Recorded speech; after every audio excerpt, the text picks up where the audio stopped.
ఢిల్లీలో మంత్రులు భట్టి విక్రమార్క తుమ్మల నాగేశ్వరరావు బిజీగా గడుపుతున్నారు. కేంద్ర మంత్రులతో వరుస భేటీలు జరుపుతున్నారు. కేంద్ర హోంమంత్రి అమిత్ షాతో భేటీ అయిన తుమ్మల భట్టి తెలంగాణ వరద నష్టాలపై వివరించారు. తెలంగాణలో వర్షం విధ్వంసం సృష్టించిందని, తెలంగాణను జాతీయ విపత్తుగా ప్రకటించాలని విజ్ఞప్తి చేశారు. ఈ ఏడాది ప్రాథమిక అంచనా ప్రకారం 5,000 కోట్లు, 2024లో దాదాపు 11,000 కోట్ల నష్టం వాటిల్లిందన్నారు. తక్షణ సాయం కింద 16,000 కోట్లు అందించాలని అమిత్ షాను కోరారు.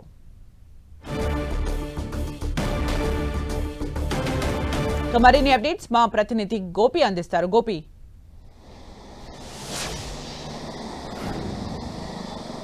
కొద్దిసేపటి క్రితమే కేంద్ర హోంశాఖ మంత్రి అమిత్ షాను కలిసిన ఇటు తెలంగాణ డిప్యూటీ సీఎం మల్లు భట్టి విక్రమార్క, అదేవిధంగా తెలంగాణ వ్యవసాయ శాఖ మంత్రి తుమ్మల నాగేశ్వరరావు ఇద్దరు కూడా కేంద్ర హోంశాఖ మంత్రితోటి భేటీ అవ్వడం జరిగింది.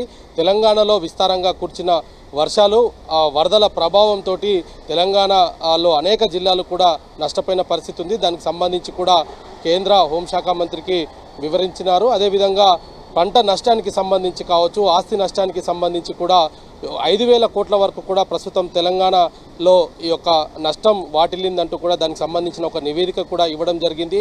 అయితే 2024లో ఆ 2 నివేదికలకు సంబంధించి కూడా గతంలో 2024లో కురిసిన వర్షానికి దాని ప్రభావంతో జరిగిన నష్టం దాదాపు 11,000 కోట్ల వరకు కూడా నష్టం వాటిల్లిందంటూ కూడా 2024కు సంబంధించిన నివేదికను కూడా మరోసారి కేంద్ర హోంశాఖ మంత్రి దృష్టికి తీసుకురావడం జరిగింది. గతంలో 11,000 కోట్లు, ప్రస్తుతం ఈ సంవత్సరం జరిగిన వరద నష్టం 5,000 కోట్లకు సంబంధించి మొత్తం 16,000 కోట్లను తెలంగాణకు వెంటనే విడుదల చేయాలంటూ కూడా కోరడం జరిగింది. అయితే ఈ నెల 6వ తేదీన అమిత్ షా హైదరాబాద్కు రానున్న నేపథ్యంలో ఈ యొక్క వరద ప్రాంతాలను, అదేవిధంగా ముప్పు ప్రాంతాలన్నింటినీ కూడా ఆయన స్వయంగా పర్యవేక్షించాలంటూ కూడా ఇద్దరు మంత్రులు కూడా కేంద్ర మంత్రిని కోరడం జరిగింది.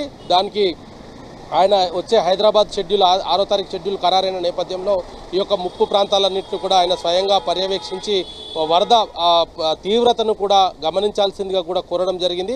అదేవిధంగా ఇటు ఇంకా చూస్తే కనుక ఇటు కామారెడ్డి, మెదకు, నిజామాబాదు, నిర్మల్ జిల్లాలో ఈ యొక్క వరద ప్రభావం తీవ్రంగా ఉంది. దాదాపు ఎన్నడూ లేని విధంగా అధిక వర్షపాతం నమోదవడం జరిగింది.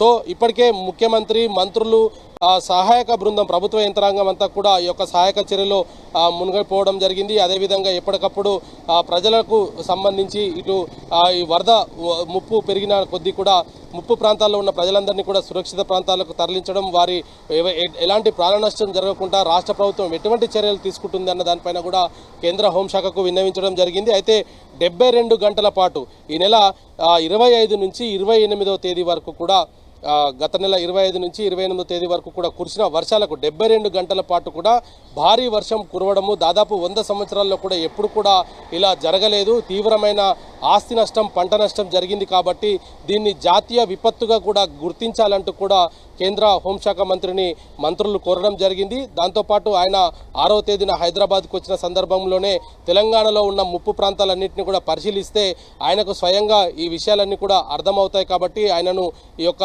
ముప్పు ప్రాంతాలు కూడా స్వయంగా పర్యవేక్షించాల్సిందిగా కూడా కోరడం జరిగింది.